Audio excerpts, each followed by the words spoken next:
We are at the final piece of our segment this afternoon, and we have a real treat for you. I'm very pleased to introduce our next speakers, who really don't need much introduction.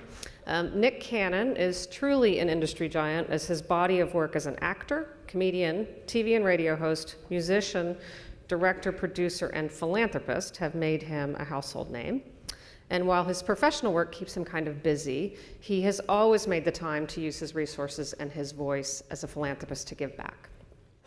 He works nationally with very recognized organizations and also has founded and runs his own Nicholas Scott Cannon Foundation. Nick is joined today by Grammy Award-winning songstress Estelle, who truly conquers it all. She's a singer, songwriter, producer, actress, and also runs her own foundation, All of Me, which focuses on educating and expanding the horizons of young people through college scholarships and volunteer opportunities abroad.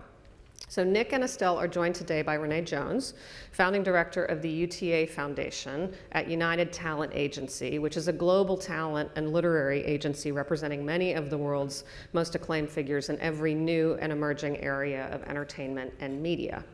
So please welcome this special panel, who's going to talk about leveraging the power of celebrity to catalyze change.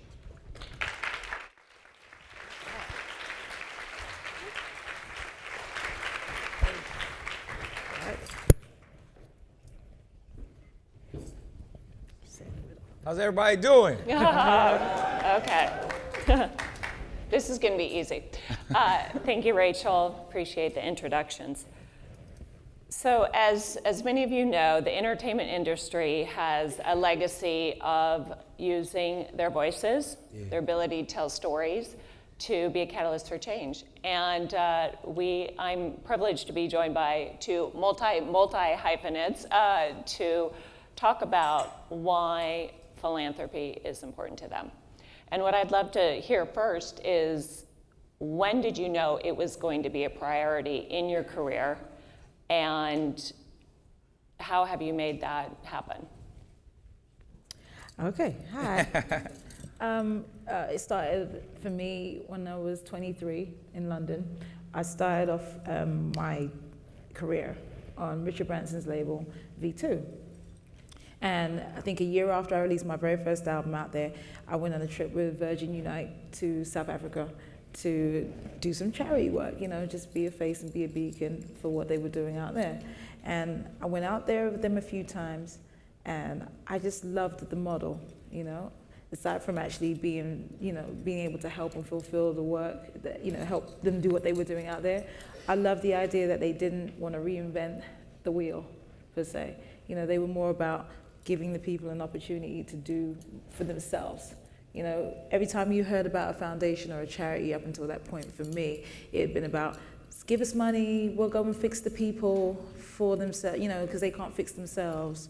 And I was like, I don't know if that sounds right, but it doesn't make sense. Because then you go to the places and it kind of correlated with something my mom had said to me as a kid. I'll wrap this bit out.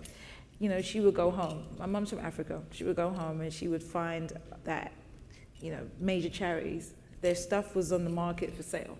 So you see like an Oxfam t-shirt, a t-shirt that someone had donated being sold, or, whatever. And she was like, the people don't get what they're supposed to get. They take it and they sell it. It's not directly going to what it's for. So, if you ever get into this kind of thing, make sure you go and give it to them directly. Go and put it in their hands. Don't ever rely on another source. And, I took that idea and thinking and that whole feel and just went about and started my own foundation as I got older. One thing that resonated with me that Richard said to me was, find something that you love, something that is important to you. Right. And to me, I just reflected on my childhood again. I was mentored. I'm one of 9 children. My mom could not do it all. She was like, no. Too many of you. So I had a mentor, and she gave me my tempos. She gave me skills. She told me about timekeeping. She told me about how to present myself. She told me about being confident as a young person. It's something that took me out of my area, took me out of what everybody expected me to do. So since I was 23, I had that feeling of like, I have to give this to somebody else. I have to pass this on. Yeah, I'd have to say in a similar fashion, Even before I was in the entertainment industry, I was taught too much is given, much is required. And I see it as not only a duty, but a privilege as well to be able to give back. And because I come from a low-income environment and was raised in the projects and dealt with quite a interesting and unorthodox upbringing, and looked to my grandmother, who was one who, even while living government assistance and in the projects, still over the years have fostered over 100 children. Oh, wow. That was just something that was in our family. Through service, through church and community, it was something that we were always taught to give back and to help others. So once I got, blessed with the opportunity to be an artist and an entertainer, I feel like, I'm blessed, so I can be even more of a blessing. So it's kind of that's just that school of thought to where I feel like I have to do it and been doing it from, yay high. Right. So Nick, you founded the Halo Awards, Yeah. which honors and recognizes young people who are really making a difference in their communities. Yeah. What's the backstory there? Interestingly enough, I think it was 2008, I became the youngest television chairman in television history. And people always say, what's a chairman? But honestly, I've been part of Nickelodeon, the Viacom system, since I was a teenager. At 17, I was the youngest staff writer. And I always said, one day I'm gonna run this company. So the closest I got at 28 is to head up the teen division and all the development and marketing and creative aspects of Teen Nick is what we called it. And at that time, I wanted the brand to stand for something. In Viacom, I wanted to stand out from what MTV was doing, which is a similar demographic, a little bit older with the what we call, the standard Nick television Nickelodeon was doing. So I realized and recognized that the millennial generation was all about doing better and wanting to, at the time, especially in 2008, make a change. And I said, well, there's so many amazing young people in the world that are making that change one day at a time. And I wanted to use that power of, all of our corporate partners and all the celebrities that, most of these award shows is a bunch of celebrities kissing each other's butts. And I was like, why do we continue to do that? There's so many award shows when there's so many amazing, extraordinary young people in the community really making a difference. And I wanted to connect them with those celebrities and those corporations. And that's what we did ultimately in 2008. And, I believe this is going to be our 7th year, November 29th on Nickelodeon. Tune in. Yeah, here again, and where, we have everybody from, Justin Bieber to, all of the other young artists this year that'll be a part of the show, but we're honoring 4 remarkable teens. And now we've created the Halo effect, where we watch these people go on and we give them grant money and scholarships to continue their missions. And, over the years, I've met some outstanding young people. And I just want to, it's even amazing because the award that we created was a baton. And it's really that passing of the baton. So you get the corporations and the celebrities and all these people to pass that baton to the young people and the leaders of tomorrow. Speaking of young people, Estelle started the All of Me Foundation, and they give college scholarships, important life skills. Yeah. And what I found really interesting is she took a group of young people to Senegal. Yes. And I'd love for you to share that story and how that came about. Well, so I said I was a mentored kid. First time I traveled when I was 13 years old, my mom sent me with my grandma to Senegal. And it was, for me, growing up in London, it's the first time I'd seen myself, seen my family. My grandma made us walk to villages. I complained the whole way. But it gave me a sense of self as a young girl. It made me very confident. So, and since that time, I traveled extensively with her on my own. I was 17 when I picked up and said, I'm gonna go to New York for the first time. Me and my friend just winged it, stayed in various YWCAs. Between all those ages, I traveled the world via music and just on my own, just picking up and going and just finding it. And I found it just gave me a sense of self that a lot of my friends lacked. It gave me a sense of confidence that a lot of my friends were like, well, how are you just getting up and going, So with the foundation, with mentoring, with giving them another space, it kind of occurred to me that maybe you just take them out of their environment, throw them into something completely new, and see how they handle. We're there, we have our people that go with them. Well, we took some children, we partnered up with the foundation. Our very first year, 501c3s are ongoing.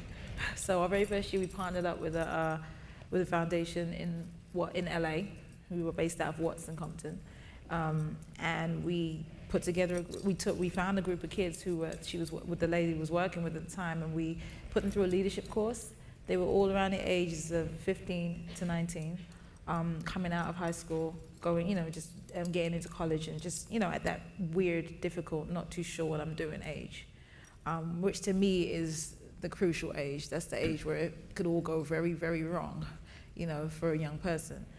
And we put them through a 3-month leadership course, and at the end of the course, if they graduated, if they stuck it out and they were there and they did great, they came with us to Senegal.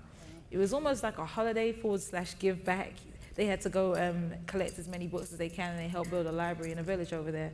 And so for them, a lot of them, for the entire course was like a trip for them, because it was like, well, I hadn't been to Roscoe's and I live in LA.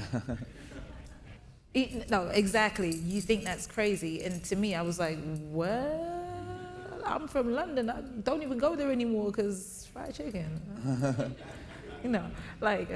Had some better, no, let me stop. But, so to me, it freaked me out that some of them, this was their first trip to Roscoe's. We take them to different places. We'd have people come and cook for them, different types of food, just to get them out of the mindset of, this is where I am, this is what everyone's told me I should be. So Senegal was just another expansion of that idea. We took them there, they went to a village, they got to interact with kids that they seen on TV, and they thought were just like, oh, these starving children, It was just an eye-opener for them. They saw a whole other culture that was rich and that was content and that was happy, They were able to give their experiences. They were able to talk to kids their age who showed them things that they had no clue about, that they were never going to learn, being where they were, being stuck where they were, and being, just in a space where they were told that they would never leave and they should never leave. I like to say that one of the kids, he turned 16 the day we left. And I said to him, how you feel? He said, it's my birthday and I'm 16 and I'm in Africa. I said, look, there's Air Force One. President Obama had landed that day, and he was literally getting off the plane. It was a whole thing. Our plane was delayed, and I said, look, there's Air Force One. And he was like, it's my birthday. He was really excited about it. And that's the kind of change and the kind of headspace you want to give kids. My thing is just to plant the seed. No matter how long it takes, at least the seed is planted. You can do that. You can go there. Who's to say no? And just my whole, with the foundation, it's more about giving the option, giving them the idea, giving them the tools to get to where they want to get to. They may not use it today, they may not use it next week, they may use it 3 years from now. Like I absolutely didn't use mine the week I was giving them, when I finished the mentor course, I was like, and here go McDonald's and I'm back to my regular, cut to a minute. So it's just planting the seeds and giving them the idea that they can do something else. And that's what the trips are about. That's amazing. Yeah. So here we are in the heart of Silicon Valley. Yeah. And Nick, you have quite a social media presence and millions of followers. And I'm just curious, how have you been able to use that to promote your philanthropic interests? And has it been an effective tool for you? It has definitely been an effective tool on many different levels for philanthropy. I mean, really, it's all about sharing, giving back, and obviously, when I say sharing, that's what social media is kind of about, whether it's sharing information or even your opinion or your passions. But interestingly enough, because I do have so many various organizations that I'm connected with and philanthropic efforts, it actually allows me to kind of coordinate and touch the community in a time management type of way that people can really recognize, okay, this is what he's doing and this is how I can get involved, whether it is directly through my site or through my Instagram or through Twitter. But, interestingly enough, in 2012, I had a minor kidney failure and was diagnosed with lupus nephritis. And just those two communities in itself, one at the time where I didn't have any knowledge about what was going on, I saw that those communities embraced me. And then, as I got better, I was able to then be an example and an inspiration to others who have been going through similar things. So really using social media for what in its truest form for what it is to actually not only receive information, but to receive comfort from others that are going through similar things, and in a beautiful way. From what, you know, now being on the board of, you know, lupus, the National Lupus Program, and other things, even with the Halo Awards, and, you know, being on the board of St. Mary's Children's Hospital. When we have events and we have, you know, monthly newsletters and stuff, it kind of keeps everyone informed. But at the same time, you really created a community of people who care and share similar experiences. And you know, as all of the craziness that does go on online and social media, to really zone in and focus on something that actually can not only make others feel better, but it comforts you at times as well too. So I found it to be quite helpful and really inspiring in that sense. So you just said you're on at least 2 boards that you just mentioned. Yeah. How do you, what makes you want to dig in and actually do the work of a board member versus just spreading awareness and, you know? Yeah, to be honest, I didn't know all the work that went into being on a board. It's a lot. Yeah, you can't just throw your name on it and say you're on a board. I mean, Exactly. I Or thought you that's, shouldn't, that's for sure. You shouldn't. I thought that's what it was. Yeah, I'll be on every board.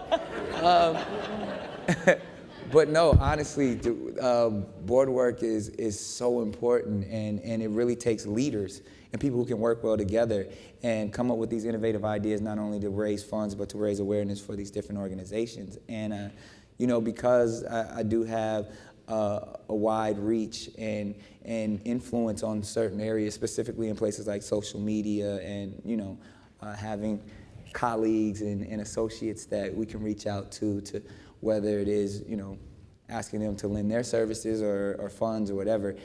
You can be quite an effective board member, but you also want to make sure you stay true to what that organization is all about. So obviously things that I have personally been affected with, like, you know, kidney disease and lupus, or, you know, just health and wellness in general when it comes to me dealing with children, obviously, you know, youth empowerment and just the youth is very important to me. So, you know, doing work with children's hospitals is kind of a no-brainer in that sense. And then, you know, everything that I've done at Viacom, and because that's a home for me, and being a part of those different boards, and everything from Save the Music to the Halo Awards. So I really feel like it's something that, and it lends itself to every other aspect in my life. So it's not one of those things like, oh, I got to go to this board meeting and deal with this and take time out of my day. It's all congruent in that sense, to where everything that I do in front of the camera and behind the camera is also for my philanthropy as well. So they all click, you know, and that's when it really works really well, because these boards are built of remarkable people that can help you in your everyday life, as well as what's going on in the organizations that you're a part of. Estelle, you had mentioned in Forbes magazine that when it comes to working with corporate brands, and we have many represented here today, that you really want to make sure they align with the mission of All of Me. Do you want to expand on that a little? Yeah, we've had, we're a young foundation, and we had, you know, because of being a singer, like Nick says, everyone wants to approach you to do a lot of stuff for them. And again, that's a lesson I learned extremely early, and I hold it to my heart. Only invest or be involved with it if you love it, you know? And because I care about, and it's something that's dear to me, mentoring is something that I really, you know, I take very seriously. So the brands that are associated, and the brands that sponsor us, and the people that, you know, we do our Googles on them. So, you know, and we're picky, you know, we appreciate the money, we appreciate the support, but we don't want to be contrived, you know, or be attached to something that's going to not help us in the future, in the long run. The foundation for me isn't just another celebrity thing. You know, like, oh, you know, every celebrity has a cause or a moment. The foundation for me isn't that. I started in 2011. I say we started in 2011 because people kept coming up to me, young kids kept coming up to me saying, how do I be famous? I want to be rich like you. And I kept saying, this is not what you want. You never sleep. That's just horrible. But, you know, to me, it was more just about saying to them, look, there's more to life than just being famous and being this. There are other ways, and here's how you get to those other ways. You might be a singer. You might do that. You know, so, but who knows? There might be something else that you love more. There might be something else that is better or more suited, or your purpose is over here, you know, but this is the way you find it. You know, so to me, every brand that's involved in that, I kind of look at their back record, who they supported, what they're about. Samsung's helped us in the past.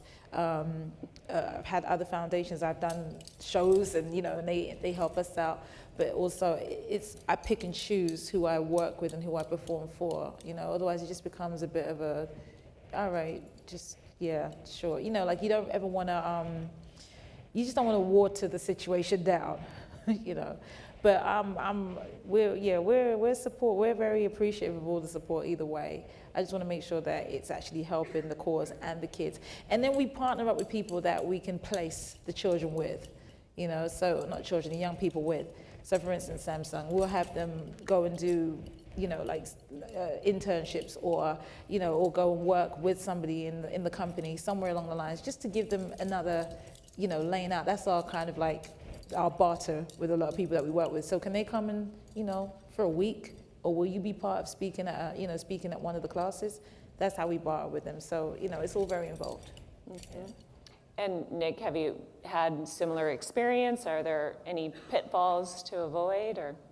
I mean, I think Estelle hit it on the head when it's like it has to be a real passion. It has to be something that you're really connected to, because no one likes busy work, and if it's just something because it looks good on a resume and you don't really have a true spiritual experience with it, you don't grow from it, others don't grow from it, it's kind of null and void. So I personally tend to try to focus in on things that, you know, you can see the change. Yeah. You can see young people growing. You can see others being served in a way that your time and money that's spent. I mean, I feel like everybody feels that way when they see that the money that they donate is actually going towards the cause.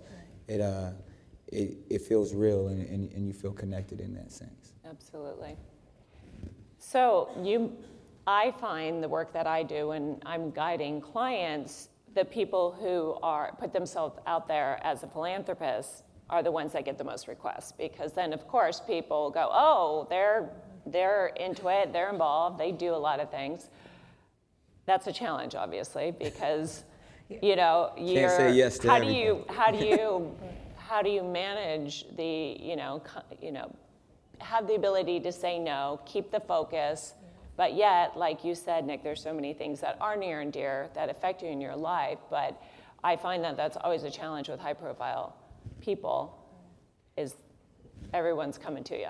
I was just having this conversation with my manager. My whole thing is about how can we have the most effective result? You know, how can we, if I'm going to be involved with something, I don't want to be involved with it just to tweak something out. Mm-hmm. You know, I don't want to be involved with it just to say, yeah, we did 2 months of a partnership and neither of us exist anymore. And, like how can we actually do something that's effective, that's going to help what we're promoting and what we're doing with the children in the long run, and whatever we're involved with. I feel like you understand that. You never want to walk into anything that's kind of just for the moment or for the second, and find the right niche within the moment. There may be a great organization, but you don't see any synergies, so it's kind of like, well, we're just standing here smiling together, and that's not the point. That's never the point, so it's about finding the right place in the right time in the right moment in the right organizations. Absolutely. So unfortunately, we are close to running out of time, but I would love for you to each of you to take a moment to talk about either something you're excited about that's coming up in your philanthropic work that perhaps even ties in with your work as an artist, or make your pitch. What is it that, these are, it's a great room. What is it that, would really further your philanthropic efforts? You know what, it's interesting. I'm currently, even one of the reasons why I'm here today in the area is because I'm promoting a film that Spike Lee directed that I star in called Chiraq. And, it's been creating a lot of controversy and a lot of people talking. The film comes out December 4th, but it's all about the violence in South Side of Chicago. And the reason why they call the film Chiraq and the term was created because there are more lives lost to senseless violence in the South Side of Chicago than in the whole Iraq war. Yeah. And it's just raising that type of awareness, and to create that conversation and being able to use my art as well as my philanthropic efforts and my focus on my own community and inner cities all over the place that can really raise that type of awareness. So when you can use art as well as you know, your true sense of your purpose for being here, I think that's really what it's all about. So, I mean, I just want to continue that mission and continue to, you know, change these communities one community at a time. Mm-hmm. What he said, no. So we're a brand new we're a young foundation, all of me. I use social media for kids to reach out to me, for young people to reach out to me. The foundation is allofmefoundation.com. There's a whole process that they go through. We're consistently always raising money, but we are also always looking for mentors and people who just want to help, you know, in an effective way. So, you know, feel free to contact us, holler at us before you leave. And if you would like to be involved and if you would like to donate, allofmefoundation.com is there. Feel free. There's a little click at the bottom that says donate here. We'll do the help. You'd be surprised how little it takes to keep a child or a young person in college. And it's downwards of $5,000 a year in addition to their scholarships. So, you know, just, you know, wherever you can help, please help. Thank you both. Thank you.